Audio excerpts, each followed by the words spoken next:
عزیز با همه شما پاریمخروی که کار میکنن و نفرمده که برای پاریمخ میرن باید 15 دقیقه 15 دقیقه ایش فرق کنه وقتی رفتن و اومدنش همین چیزا را با پراگی شما گوش کنین که 15 دقиقа 20 дقиقа будет расписание дошта бушин.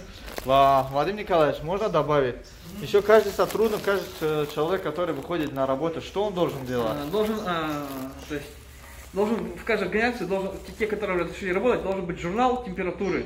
То есть и каждое утро при приходе на работу должна быть у сотрудника измерена температура и записана его температура. То есть фамилия, имя, отчество, дата, температура. И так каждый день. До отмены всяких вот этих ограничительных мер. Видишь, у нас есть. Да. Вот такие. Да, вот такие.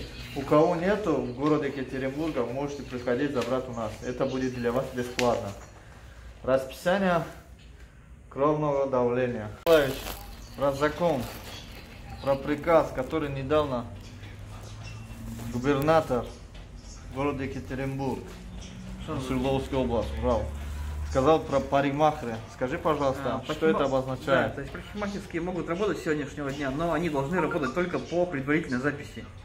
То есть клиент записывается на какое-то время, приходит к этому времени. За сделать для того, чтобы не было очередей. Да? Как вас зовут? Вадим Николаевич? Вадим зовут, Николаевич. Вадим Николаевич. Ты слышали? Всем здоровья.